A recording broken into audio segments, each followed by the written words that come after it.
escrito, lo escribieron los abogados y abogadas de Barrick Gold, el cambio en la ley de glaciares. La ley de quema lo mismo, podemos agregar a las empresas forestales. En definitiva, el combo DNU, ley de tierras rurales, ley de ómnibus, una invitación mundial a la destrucción. Todos los diputados, los de Unión por la Patria, los de la UCR, los del bloque de Pichetto, que el Pichetto votó las dos leyes, la de glaciares y la de bosques, y votó la de humedales, la media sanción, la de la coalición cívica, que decían viene por el agua, decía Lilita. Bueno, esto viene por el agua, viene por los glaciares, por los bosques. Y más allá de los partidos, cada diputado de cada provincia tiene que volver a su pago y explicarle. En Corrientes, por ejemplo, cómo votó en contra de la ley de quema. Un santafesino, cómo votó también en contra de la ley de quema. Glaciares, un diputado de San Juan, le va a tener que explicar a sus hijos, a su nieto, y tener que decidir de qué lado están. Si del lado del fuego, del desmonte y destrucción de glaciares o de la vida, si del lado del lobby o los intereses de la sociedad y la naturaleza. Explicarle a sus hijos y nietos qué hicieron en este año, en el 2024, cuando estaban en juego los bosques, los glaciares, los humedales. Señores diputados y diputadas, salvemos las leyes ambientales. Gracias. ¿Qué tal? La Asociación Argentina de Abogados Ambientalistas. Sí, sigue, pero ya está ahí. ¿Cómo lo escuchaste, Roberto? Lo que qué fácil lo explicó y es tal cual. Todo ese destrozo que están haciendo con el medio ambiente, todos esos árboles que están talando. Para pagar deuda. Pero ¿cuánto demora recuperarse eso si algún día queremos volver a tenerlo? Añales. No tenemos número de cuántos cientos de años. Claro, ahí está. Y es un daño que han hecho que bueno, nunca más. Pero además, es lo que yo te comentaba el otro día. El movimiento de los comunes no acepta donaciones porque cuando vos aceptás algo quedás comprometido. Milei quedó comprometido con un montón de gente, pues si no fuera porque Macri le puso los delegados y le dio los votos, lo que no era presidente. Y ahora viene la contrapartida. Le hicieron una ley, decía allí, a medida para Macri. Y bueno, y es el negociado que hacen a espaldas del pueblo, que es lo normal de ellos, ¿no? Y a pagar deudas, que se viene en todo este año, más ajuste, y bueno, es el país que nos dejaron. Por eso hacía esa comparación, ¿no? Que Carolina, la intendente de Montevideo, tenga tanta similitud con los manejos del kirchnerato, que en realidad es quien dejó planchada a esta Argentina para que este otro venga a terminar de rifarla. Bueno, vos sabés que el otro día acá un diputado, creo que del Partido Nacional, decía que Carolina era la Cristina uruguaya, y realmente andan ahí muy muy parecidos. No, pero esta con las mismas mañas. Sí, con la misma maña, hace lo que quiere, cambia la fecha, hizo una Antel Arena que ahí en la Argentina habían hecho uno parecido y costó algo de 30 millones de dólares, bueno, el de nosotros costó como 130 y habían hecho en Chile y en Colombia otro similar y habían costado por ahí 20 y pico, 30, 35 y el de nosotros costó 4 veces más. Y gastó ese dinero de Antel, que no es, yo entiendo que no es la misión de Antel hacer estadios deportivos. Antel tiene que mejorar las comunicaciones. Mira, el programa pasado, cuando yo empecé a hablar de los contratos secretos, está la grabación, se empezó a cortar. Si te dan Antel que mejorar la cosa para mejorar, y sin embargo no, gastó el dinero de Antel en una cosa que nada tenía que ver con Antel. No, esta señora es muy caprichosa. Y bueno, y la gente se está dando cuenta, ya en las encuestas cada vez está quedando más lejos. Dios quiera que no salga presidenta, porque ahí sí, donde salga presidenta, Dios mío, no quiero saber lo que puede pasar. Roberto, te agradezco mucho este pase, esta charla, y bueno, ya hemos terminado la suplencia. Me parece que el próximo sábado estamos ya como colaboradores. Ahí va, un gusto haber conversado contigo, Torito, y bueno, cumplimos con lo que teníamos que cumplir, con el partido no se dio un lugar, nosotros lo aprovechamos, cumplimos con nuestra parte, y bueno, seguimos ahora en otro lugar donde seamos necesarios. Un abrazo, Torito, y me quedo escuchándote. Ahí va, y nos quedamos con la leyenda del sabio, del viejo sabio, como para arrancar el programa con algo positivo.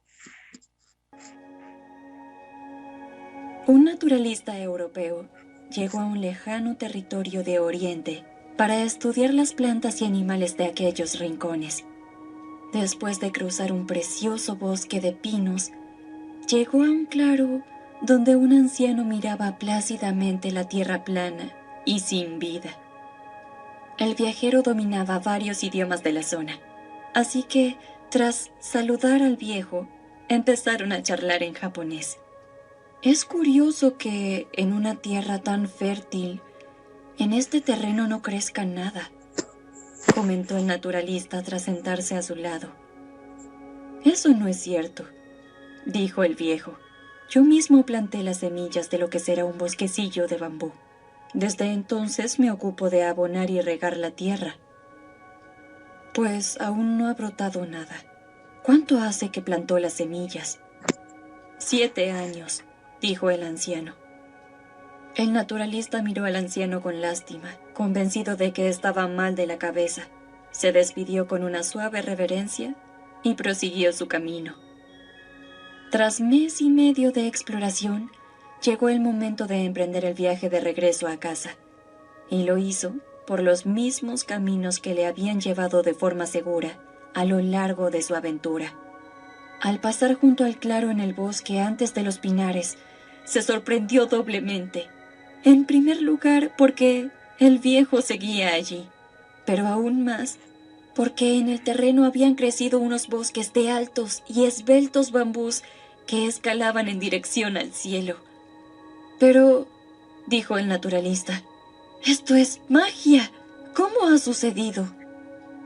Cuando plantas bambú japonés, explicó el anciano, contento de volver a verle, en los primeros meses no notas nada. De hecho, no brota nada de la semilla durante los primeros 7 años. Por eso el cultivador ignorante puede llegar a pensar que ha comprado semillas muertas.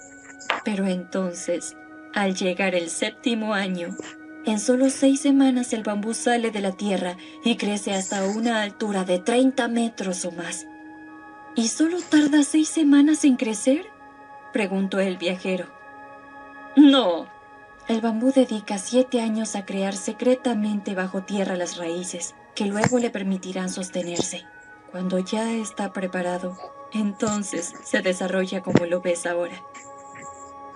Esta historia no es apta para impacientes. Al igual que el anciano del cuento, no lograría que el bambú creciera antes gritándole que lo haga. En la vida, no solo hay que sembrar para cosechar, también hay que saber esperar a que las cosas maduren. Las prisas no son solo malas consejeras, como dice el proverbio, sino que además nos crean muchos problemas. Nos hacen estar nerviosos y enfadarnos más fácilmente con los demás. Buscando soluciones rápidas, podemos hacerlo todo mal y estropearlo todo. El impaciente abandona a menudo cuando las cosas están a punto de suceder. Querer forzar el ritmo de los acontecimientos nos hace vivir con ansiedad. Es imposible hacer crecer el rosal tirando de sus hojas. Es mucho mejor detenerse a contemplar cómo día a día va surgiendo y va expresándose la belleza que lleva en sí. ¿Te imaginas que el cultivador de bambú se hubiera levantado un día antes de que empezara el espectáculo? Sería una lástima. Así como un médico necesita estudiar muchos años para poder operar y salvar vidas, para todo lo que queramos lograr, debemos trabajar y ser constantes hasta que estemos preparados.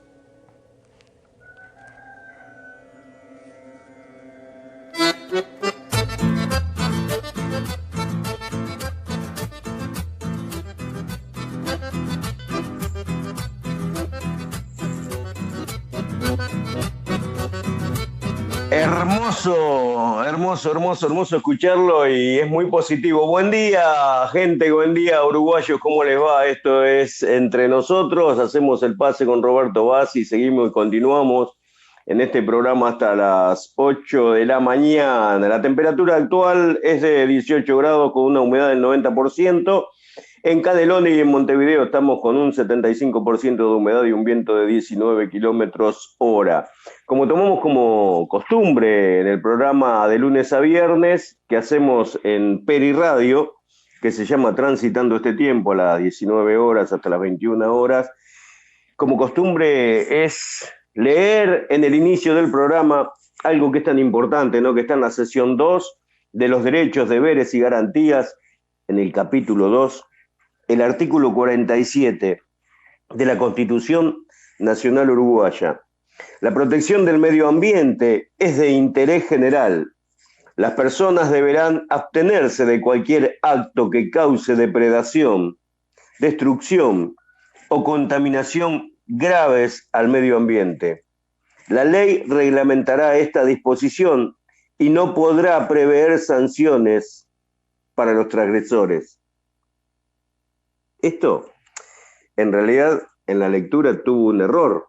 Seguramente que ustedes ya se dieron cuenta, pero el no lo pusimos a propósito. El tema de la señora de Montevideo, lo hablamos recién con Roberto, llama mucho la atención esta similitud que se está teniendo de un lado y del otro del Río de la Plata. Y hablando del Río de la Plata, se cumplió en 14 horas, 22 minutos, un a nado, se cruzó a nado desde Colonia hasta Punta Lara. La verdad que es un hecho histórico, ¿no? Ya que se había dado hace 100 años, el 21 del 12 de 1923, lo había hecho esta travesía Lillian Harrison, mirá vos. Y ahora se cumplió con... Hay que nadar 14 horas 22 minutos con toda la logística que hay que tener en estos lugares con distintas corrientes de agua, con vientos, realmente muy importante. El tema de los 300 millones, me decía recién, yo lo tomo como que decía, pero en realidad estaba escuchando el programa de don Roberto, 300 millones por el Plan Neptuno. La verdad es que hay una asociación, y esto también lo hablábamos en la semana, con la arena silice que se van a poder convertir en billetes para los empresarios, porque si esa arena les sobra, seguro que luego va a terminar en lugares de fracking, que es donde más se utiliza las arenas para la fractura hidráulica. Esto que se hace en la Patagonia y que seguramente va a seguir siendo parte del gran negocio, porque mucha arena, mucho sílice, se llevaba desde el otro lado del río Uruguay, que seguramente también tenía que ver con las arenas que tienen en esa región, que iba directamente a la zona de sacrificio en el yacimiento Vaca Muerta. Hablaba recién el señor Roberto con el tema de la fundación y en los cambios, ¿no? Y buscando en la historia me había encontrado con una nota donde hablaba el historiador Jiménez sobre cómo se llamaba antes, ¿no? En el siglo XVII, dotación de presidios, se le decía, mirá vos. Y toda esta historia de la fundación, del proceso fundacional de Montevideo y toda esta historia que ahora salta a la vista porque, bueno, había que adelantarlo, ¿no? El tema de los 300 años, como decía recién don Roberto, había que adelantarlo porque se venía rápido las elecciones y en las elecciones hay que agarrar de donde venga las temáticas para que se puedan difundir, que se puedan invertir, que se pueda. Y buscando, ayer en el programa habíamos planteado el tema del ex candidato a alcalde de ahí también problemas de Paso Picón, donde fumigaba Máximo Castillo, y nos encontramos con el tipo había sido candidato también. Digo, estas cuestiones nos están atravesando de tal manera que no hay diferencia en lo que ocurre en la Pampa Seca con lo que ocurre del otro lado del Río de la Plata, o lo que está sucediendo un poco más arriba en Río Grande do Sul, o lo que está sucediendo en la zona del Chaco paraguayo, con el desmonte, con las fumigaciones, recién hablaba de Vaca Muerta, y allí en Vaca Muerta está también Loma Plata, Loma La Lata, ¿no? Loma La Lata, que era donde había un montón de perforaciones.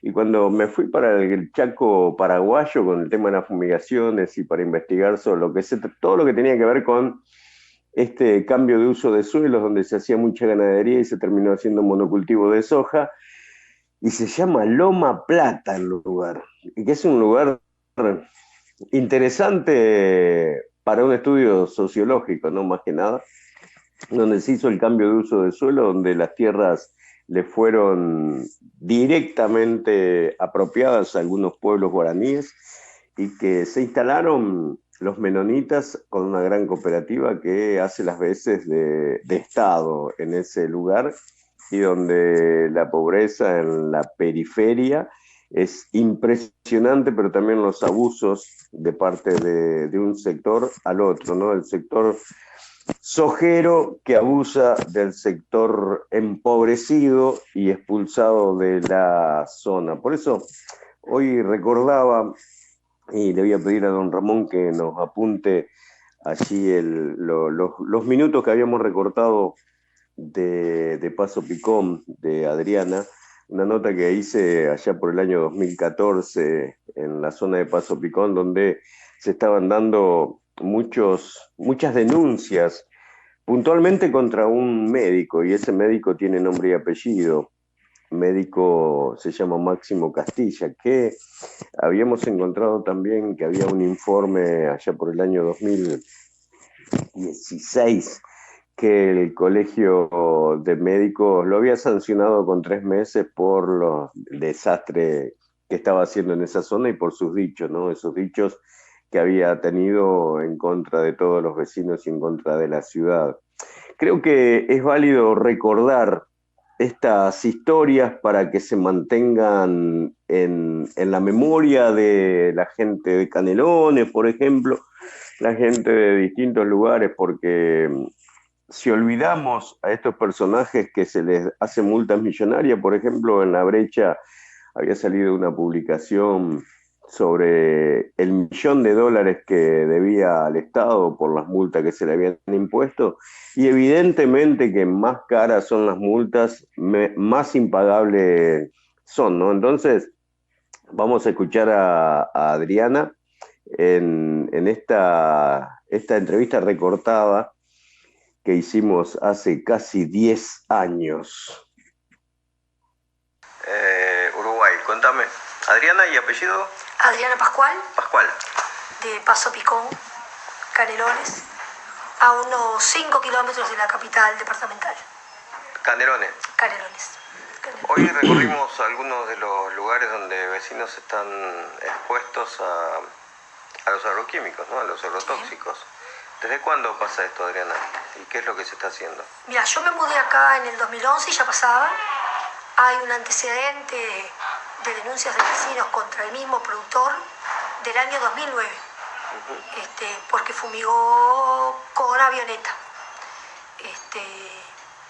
Yo me mudé en el 2011 y en el 2013 empecé a darme cuenta de los efectos, de que algo pasaba. Se secaban los limoneros, se murieron los perros, empezamos a tener problemas de salud y empecé a darme cuenta que algo en el ambiente era lo que causaba ese problema, y salí a preguntar a los vecinos qué era lo que se plantaba cerca de mi casa, qué productos se usaban para fumigar, cuál era la normativa en las distancias, si había episodios anteriores, si otros como yo habían notado problemas de su salud. Bueno, ahí me entero que hay un médico productor de soja, que es el único que planta transgénicos en la zona, entonces fumiga con todo el combo relacionado a los transgénicos. Eso es lo que llama la atención, ¿no? Que quien está haciendo producción intensiva de transgénicos con el paquete tecnológico de fumigaciones es alguien que sabe que el veneno envenena, porque es un médico en salud.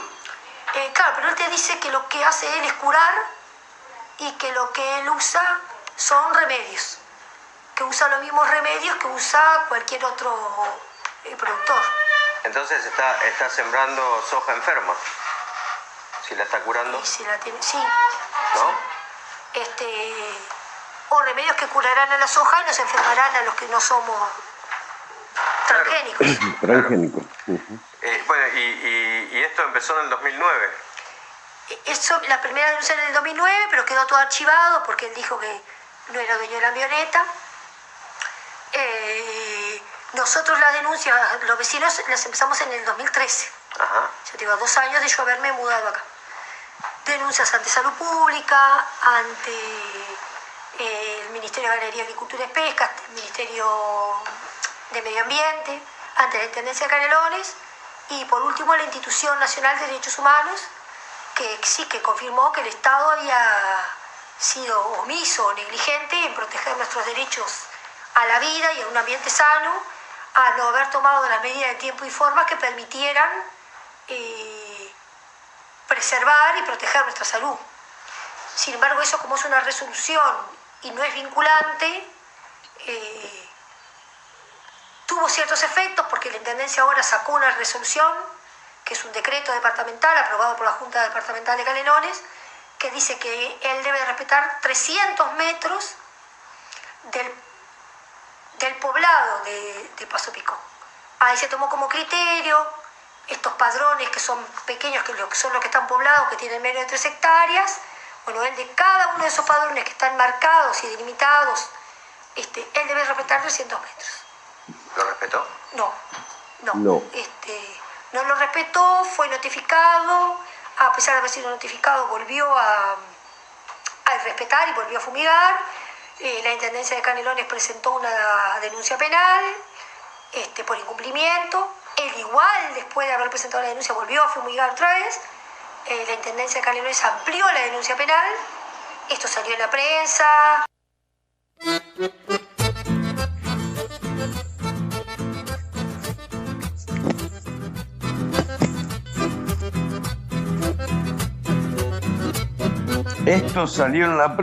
Esto salió en la prensa y seguirá saliendo en la prensa porque son daños irreparables, ¿no? Esta nota, recordando la brecha que lo había publicado Tania Ferreira con Marcelo Aguilar el 19 de agosto del 2016, cuyo título era La multa del millón. El 12 de agosto fue un día histórico en la Junta Departamental de Canelones. Se votó una multa millonaria contra el médico sojero Máximo Castilla y otros 2 productores por daño a la salud y el ambiente. Un caso testigo en la política ambiental uruguaya, tradicionalmente muy permisiva. En el caso de Castilla, que se niega desde hace años a pagar las multas impuestas. El gobierno canario no descarta la figura del embargo. Todavía estamos esperando, mirá, estamos hablando del año 2014, 2015. Esta nota de la brecha es del año 2016. En el 2019 se hablaba de los $450.000 que debía en ese momento Castilla, y todavía estábamos esperando a que en algún momento estas problemáticas se solucionen. De hecho, cuando hablamos de problemáticas que afectan el ambiente, no podemos dejar de pensar en el texto del artículo 47 de la Constitución Nacional, donde dice: las personas deberán abstenerse de cualquier acto que cause depredación, destrucción o contaminación. Y en este caso está aplicado, ¿no?, en el artículo 47 directamente. Estas personas que contaminan, que producen la depredación. Pero también es cierto que, como se venía diciendo en este programa al principio, entre las 6 y las 7 con Roberto, la depredación de parte de los funcionarios, de parte de un gobierno que también es permisivo y que permite, por ejemplo, que existan estos contratos secretos con que le permiten a empresas privadas poder depredar a su antojo distintas regiones para distintos proyectos, en los cuales siempre terminamos teniendo la problemática ambiental y el pasivo ambiental, pasivo sanitario, a costa y al costo de los ciudadanos. Pero los beneficios y las vaquitas siempre son ajenas. En estos casos puntuales valía recordar este caso testigo en el cual todavía no hay certeza de que haya cumplido con el pago de las multas. Pero lo más interesante es que, como hablábamos en el otro programa, y como se hablaba también en la semana, en el programa del Peri, en Transitando este Tiempo de 19-21, hay casos que son muy emblemáticos, como la Laguna del Cisne, como el nuevo diseño de esta autopista que seguramente termina en un gran negocio inmobiliario, un gran negocio que es más allá de quitarle ese peso a la red vial y que puedan tener una salida hacia la zona de Canelones. Digo, acá hay negocios importantísimos que siempre vienen de la mano de la corrupción existente en distintos gobiernos de distintos pueblos y de distintas repúblicas de Latinoamérica. De hecho, el Plan Neptuno es anticonstitucional, pero de esto tendrían que hablar los constitucionalistas y también los representantes del pueblo. Vamos a ir a la pausa, pues tenemos 7:28, vamos a ir cumpliendo para ser obedientes y que no nos reten en el último programa de Entre Nosotros, en el que participamos con Roberto. El programa que viene del próximo sábado van a estar todos los compañeros allí en vivo haciendo el programa seguramente. Y tenemos la pausa ecológica, que es muy interesante escucharla y seguir insistiendo. Están escuchando Entre Nosotros, un programa del Partido Ecologista. Se emite todos los sábados de 6 a 8 de la mañana por CX30 Radio Nacional y se retransmite por Peri Radio de lunes a viernes de 17 a 19 horas. Entran en peri.org.uy y hacen play en Peri Radio o descargan la aplicación desde Play Store. Los uruguayos nos estamos quedando sin agua. Mientras tanto, el gobierno firma acuerdos con multinacionales para que vengan a explotar y contaminar todas nuestras fuentes de agua dulce. Proyecto Tambores, una planta de hidrógeno verde que se instalará sobre el acuífero guaraní en Paysandú y Tacuarembó. Producirá hidrógeno y metanol para exportar a Europa, para lo que consumirá 600.000 litros de agua del acuífero por día. Google instalará un data center en Canelones. Una sala inmensa con 1 millón de computadoras que nunca se apagan. Para mantener estos equipos refrigerados, consumirá 7 millones de litros de agua de OCE por día. UPM2.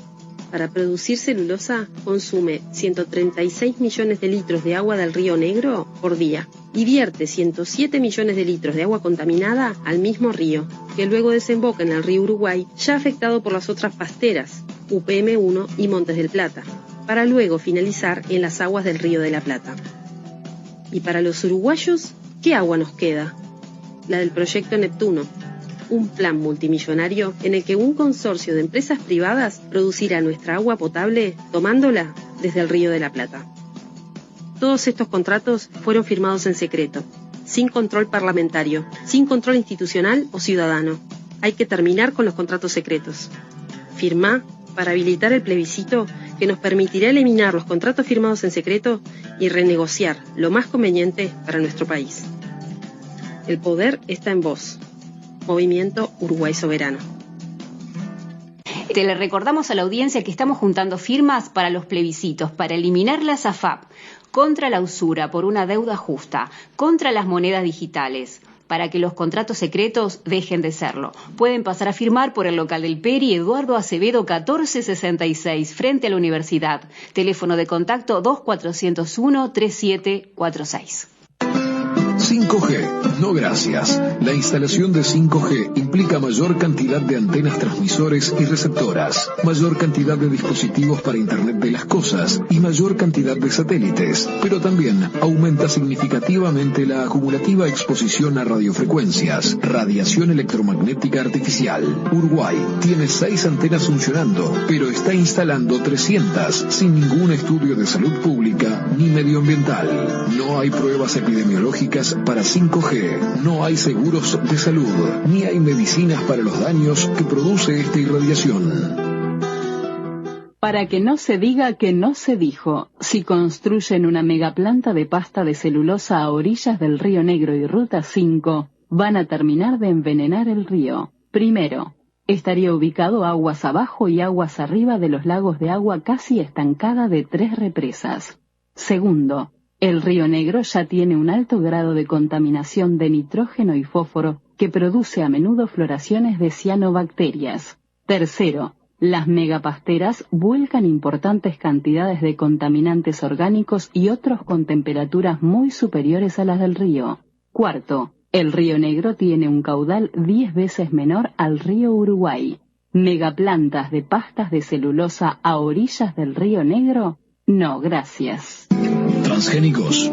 No, gracias. Y menos después de los recientes estudios del doctor Seralini en Francia, que confirman todos los anteriores acerca de la peligrosidad de usar transgénicos como alimento, cuando claramente no lo son.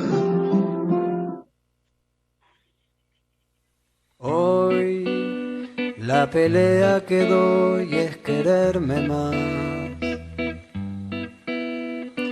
Hoy el grito que doy es silencio. Hoy te pido perdón si te lastimé el corazón. Hoy no quiero lo que me hace mal, lo oscuro del juego. Hoy que es tiempo de sanar las heridas. Las heridas, hoy es tiempo de sanar las heridas. Qué linda mañana, la verdad que una mañana espectacular, con poca nubosidad, con una temperatura que sigue subiendo. Estamos en 19, casi 21 de sensación térmica. El teléfono para enviar los mensajes es el 099-428-821, 099-428-821. Me parece que vamos a tener una entrada directa al teléfono de la radio.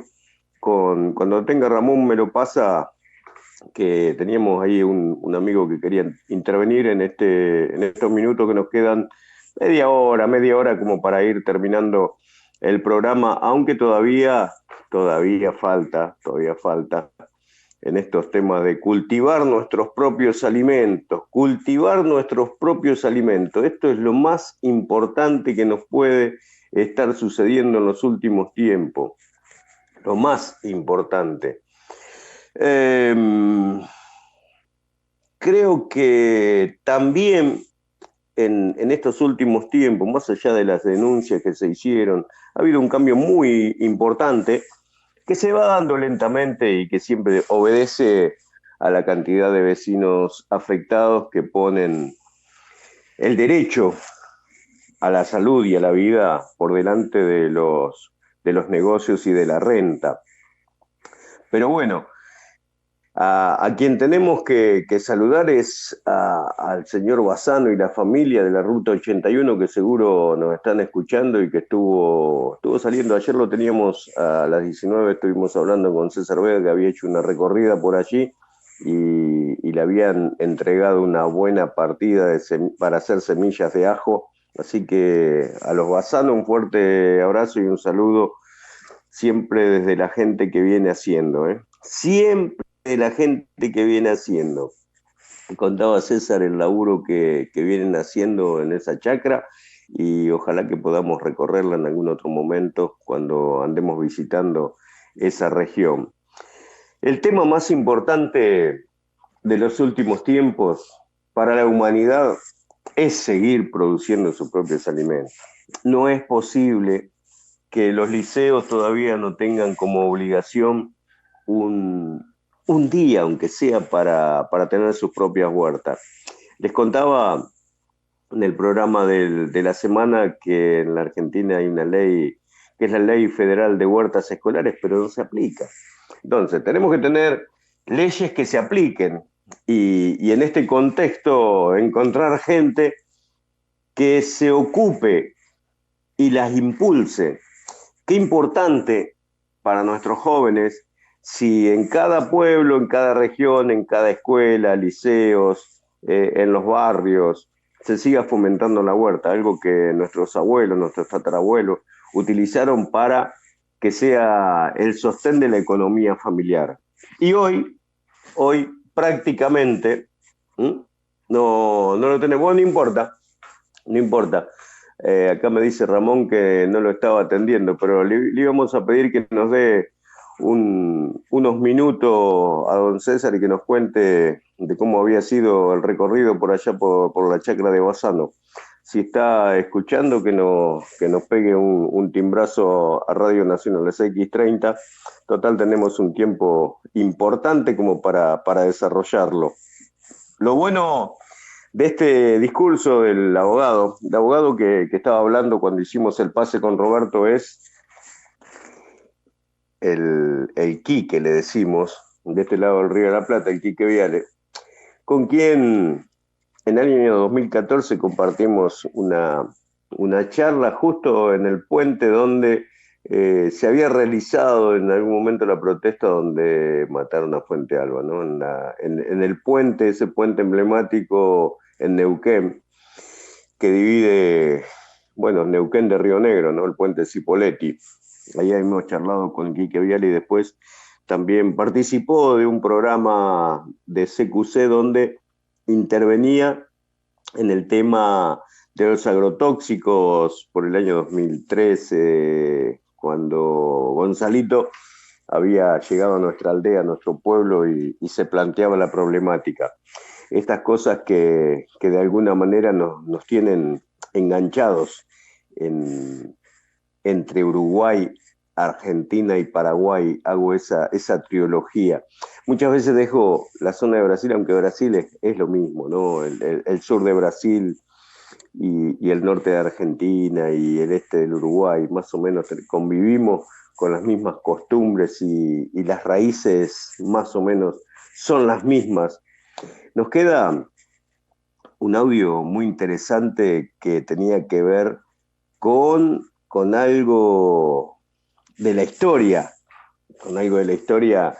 de los uruguayos, con esa historia tan interesante donde el origen de los charrúas y esa historia donde se habían llevado a los charrúas para Francia, y Patricia nos hablaba de Tacuabé, ¿no? De cómo dejó de alguna manera marcado el paso del charrúa en Francia, porque hay una calle que es el Camino del Indio y tiene que ver con esta historia, ¿no? Esta historia que es realmente interesante y que la vamos a tratar el lunes. El lunes vamos a poner la entrevista completa, que son unos 30 minutos, donde se habla de los charrúas.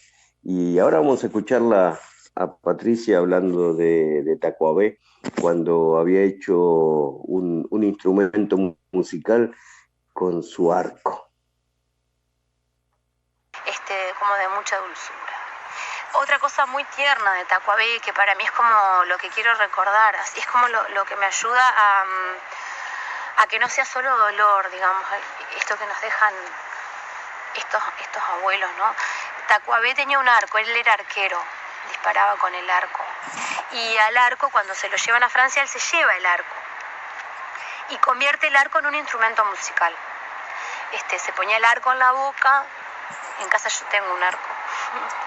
Y primero con crin de caballo, al arco, que lo hacían con determinado material del monte. Ellos elegían qué árbol y se elegía el material de la madera, y luego le ponía crin de caballo. Y después él era muy astuto, cuando vivía acá, cuando todavía estaba en la banda oriental, él era muy astuto y muy sociable, entonces se metía con los españoles, conversaba con ellos y le cambiaba, vaya a saber qué cosa nuestra, por las cuerdas de las gaitas, de las guitarras españolas, y con eso pasó a hacer su arco el último arco de él tiene ya cuerdas españolas, que él las había cambiado. También aprende el tema de las cartas españolas, inventa sus propias cartas, que andan por ahí los dibujos, se llaman las cartas de Tacuabé, que tienen todo un significado que no sé él qué pretendió hacer con esos dibujos, copiándole, ¿no? Esa creatividad de, mira ese juego, y él arma sus cartas en cuero, y tenemos los dibujos de esas cartas que él inventa. Bueno, y cuestión que convierte el arco de pelear cuando ya no lo puede usar, porque era una locura, ¿a quién le iba a disparar estando solo? Lo convierte en música. Y hay también crónicas, es decir, testimonios de Tacuabé y su arco. Guyunusa también se la escuchaba tocando el arco. Es parecido a un instrumento mapuche que me enseñaron, un instrumento mapuche que se coloca en la boca y genera una resonancia que te hace vibrar por dentro y te contacta contigo mismo. El arco genera un poco eso mismo, ¿no? Una vibración interior profunda. Te emociona mucho la historia de Charrúa. Y me gusta, me emociona y me gusta, porque Tacuabé, ¿no? Me voy a quedar acá con Tacuabé. Tacuabé, cuando Guyunusa muere, muy joven ella también, muere por las pestes de allá, por el destierro, por el dolor, y eso también habla de seres como ellos, con esa fortaleza física, que mueren de dolor, habla de la sensibilidad, ¿no? Claro. Del amor a su tierra, a su monte. Esto tan pisoteado ahora en nuestros tiempos. Sí, y de la magnitud humana de ellos, ¿no? Porque como un colibrí o como un churrinche que si lo enjaulas muere. Por eso hay una leyenda que el churrinche, que es un pájaro tan rojo, fuego así, se dice que es el corazón charrúa, porque si lo encerrás, él murió. Y cuando al indio lo matan, el corazón, la leyenda es que el corazón se convierte en un churrinche y siempre sigue libre. Entonces Tacuabé se hace cargo de la hijita de Guyunusa, allá en Francia, exiliados, y lo más grande o más maravilloso es que Tacuabé logra vencer. Que ahí está lo grandioso de ellos, ¿no? Logra vencer el dolor de ver morir 3 compañeros que ya había visto el genocidio de la nación charrúa. Había sufrido con ellos el exilio a Francia. Ve morir a sus compañeros, ¿no? A sus hermanos, a su familia. Ve morir a su mujer, a su pareja. Y aún así toma a la niña y se va del hospital con la niña en brazos, por un camino que fue el último que se lo vio, que hoy le llaman en Francia, está esta calle en Francia y se llama el Camino del Indio. Muy simbólico, ¿no? Porque nunca más se lo vio a Tacuabé.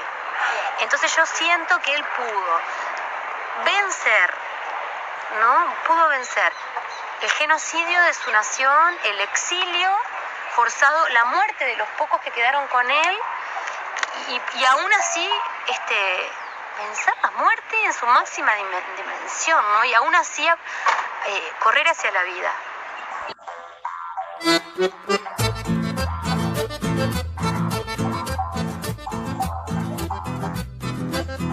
Buen día, ¿cómo les va? Ahí lo tenemos a don César. Escuchate el audio del arco.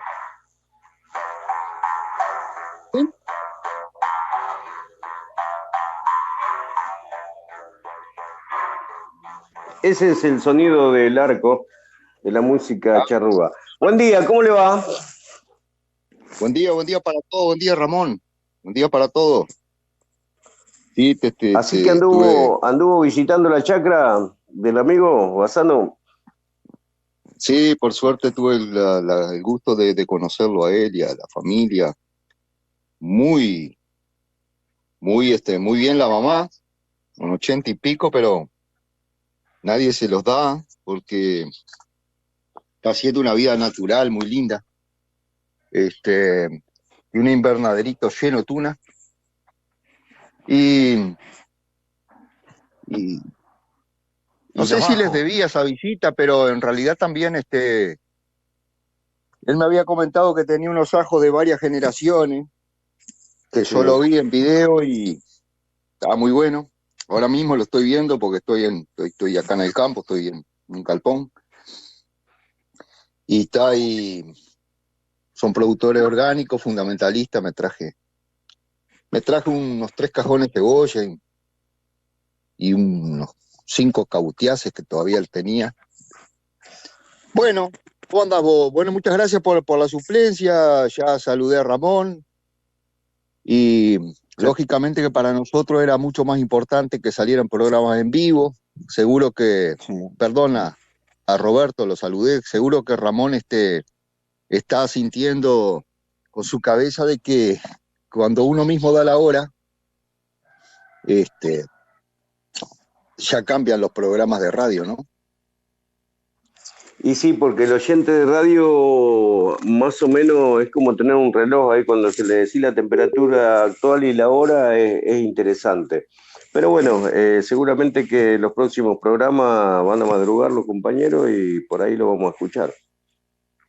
Así que vamos caminando por ese lado. Se terminó. Buen día, me dice Ana María, ¿cómo le va? Tanto tiempo. Acá estamos, tarde pero seguro, escuchando el programa. El teléfono es 099-428-821. Lo que le estaba haciendo escuchar, gracias César por la comunicación, era el sonido del arco, escúchalo.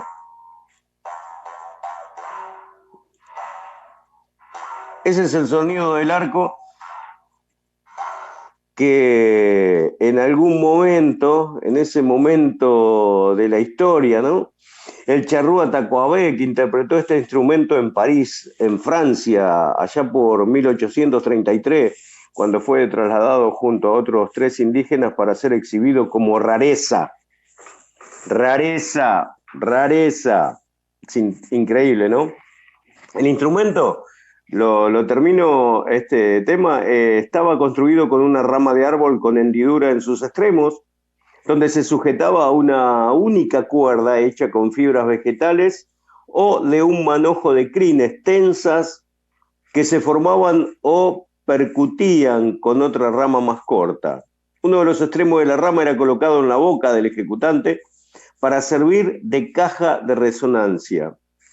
Con los dedos de la otra mano se tensaba y aflojaba la única cuerda para lograr diferentes alturas del sonido. Es el único instrumento melódico de los indígenas del territorio, de los charrúas. Y esto me hace acordar al zurru, que es un instrumento que se utiliza en la zona de Zulia, en Venezuela, y que tiene que ver con los pueblos originarios guayú. Y esto es un bombo con una caña, y esa caña al agitarla, ¿no? al pasar la mano apretándole, hace una vibración y un sonido muy interesante. Pero también hay un instrumento que se utiliza en la boca y que tiene que ver más o menos con esto, y que es caja de resonancia, que se utiliza lo utilizan los pueblos mapuches aún hoy. ¡Qué tarde que se nos hizo! 7 de la mañana, 50 minutos en la República Oriental del Uruguay. Es un programa maravilloso. Los invito a que el próximo lunes nos acompañen, pero a la tarde, los que están escuchando este programa. Nosotros hacemos Transitando este Tiempo, un programa de 2 horas con entrevistas y con charlas, y esta temática tan interesante que es plantear los temas ambientales, pero encontrar como salida a cada una de estas problemáticas, más allá de las protestas y de los reclamos, las soluciones a un futuro que lo tenemos ya sobre nosotros en este tiempo que estamos transitando, donde necesitamos que se siga produciendo y que cada vecino, cada productor pueda tener esa soberanía alimentaria que se declama en todo tiempo, ¿no? En todo tiempo se está hablando del derecho a la alimentación, de la soberanía alimentaria y la defensa del ambiente. Y recuerden que Uruguay está sobre un sistema de acuíferos muy importante para la región. Y de esos temas también charlamos hace poco tiempo, hablábamos con Graciela Piñeiro, ¿no? La doctora Graciela Piñeiro, sobre las corrientes oceánicas y cómo influyen con el clima, cómo se recargan los acuíferos. Y de todas maneras, cuando se habla de agua y de todas las cuencas hídricas de la República Oriental del Paraguay, que es muy rica, es lamentable que no haya una protección real, más allá de todo lo escrito, a esas cuencas hídricas, pero que el desarrollo de algunos proyectos van tratando de romper con ese equilibrio.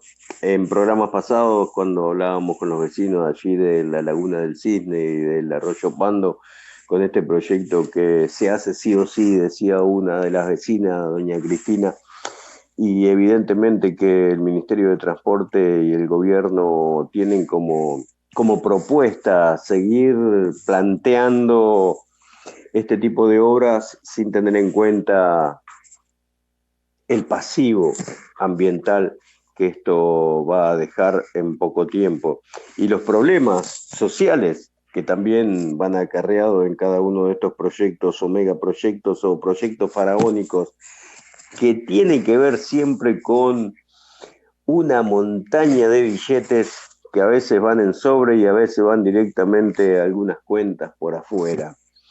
Y esto lo digo para no decir que hay una corrupción impresionante cuando se hacen obras que tratan de pisotear hasta la Constitución Nacional. Recuerden que el texto de la Constitución Nacional habla de defender, ¿no? De proteger el medio ambiente que es de interés general y que las personas deben abstenerse de cualquier acto que cause depredación, que cause destrucción o contaminación al medio ambiente.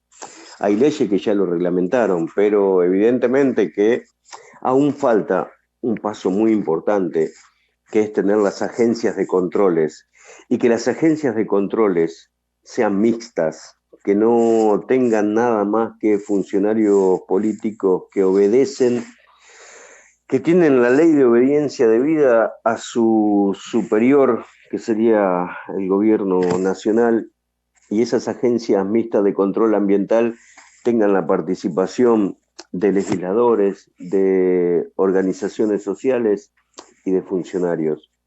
Y que esas agencias de control en algún momento tengan la posibilidad de tener el poder de policía para generar y para promover distintas acciones que tengan que ver con corregir todo el desastre y la depredación que se está realizando. Pero para esto tenemos que llegar a tener funcionarios que funcionen y no funcionarios que estén pensando nada más que en la renta o en los negocios que se puedan llegar a hacer.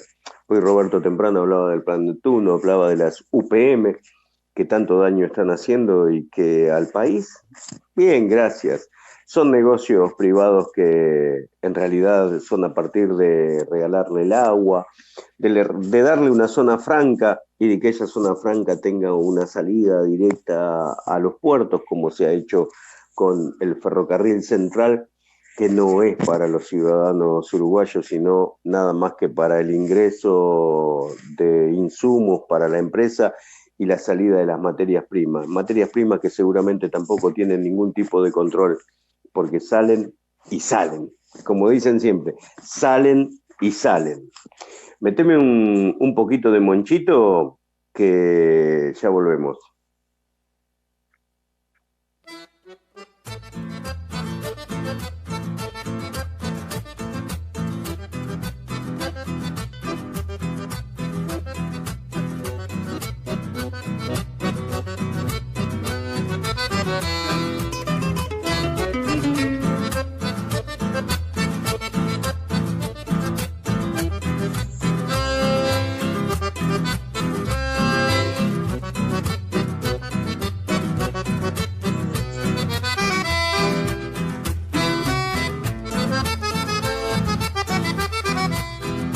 Y bueno, seguimos con los últimos minutos. El clima viene medio fresco, pero con una sensación térmica de 17 grados. Un día soleado, maravilloso en la República Oriental del Uruguay, con vientos livianos de 11 kilómetros hora. Una humedad que ha bajado al 81% y que precipitaciones por estos días no vamos a tener. Seguramente el próximo domingo y el próximo lunes, que sería mañana y pasado, por ahí algún chaparrón. Y el lunes los espero transitando este tiempo, porque estamos cumpliendo los primeros 10 meses de salida al aire por peri.org.uy. Todos los días 19 a 21 horas, ahí nos van a encontrar. Y también es el mismo número de teléfono que se pueden comunicar, que es el 428-821-099, por supuesto. Y tratar temas que aburren, como decía un amigo, qué aburridor que sos, Torito. Me había olvidado, mi nombre es Oscar Alfredo Di Vincenzi. Muchas gracias, César, por esta comunicación y gracias por la posibilidad de hacerle este pase y este aguante al programa mientras se reincorporaban el resto de los que hacemos entre nos, porque hacía poquito tiempo me habían invitado a participar en una de las horas del programa y esta vez nos tocó hacer la madrugada, el madrugón de todos los sábados y encontrarnos con la gente que también tiene siempre algo para decir. Ojalá que haya sido de su agrado participar en estas mañanas y volveremos quizás el próximo sábado a colaborar con los compañeros del Peri y el lunes nos encontramos festejando los primeros 10 meses de radio en vivo por peri.org.uy. ¿Sabes con qué tema nos vamos a ir? Ya estamos en 7 de la mañana, 59 minutos en la República Oriental del Uruguay. Pasó rápido, pero fue muy interesante. Y fue muy productivo poder llegar a cada uno de ustedes que están escuchando desde sus hogares, de sus chacras, de sus casas, en este país tan pequeño, el país de la yerba mate, que todavía no está produciendo yerba mate y ojalá que en poco tiempo tengamos la posibilidad de tener producción y de tener en cada uno de los hogares de Uruguay la yerba uruguaya, gracias a este proyecto que estuvieron elaborando y trabajando durante mucho tiempo en conjunto con el ingeniero Nim y con César Vega y todo el equipo ahí en el Parlamento. Temas que hay que resolver, ¿no? No tanto macizos, como decía Estanislao, allá en Rocha, no tantos macizos de eucalipto y más yerba mate, que es lo que nos va a dar el beneficio de mantener una producción y un arbolito que es nativo y que es de esta zona. Tienen la posibilidad de ser los uruguayos los más australes en producir y en tener la yerba mate uruguaya. Más yerba mate, menos eucaliptos. Nos encontramos el próximo lunes a las 19 horas en Transitando este Tiempo por peri.org.uy. Le mando un fuerte abrazo. Gracias, don Ramón Vila, por la operación técnica y puesta en el aire de este programa.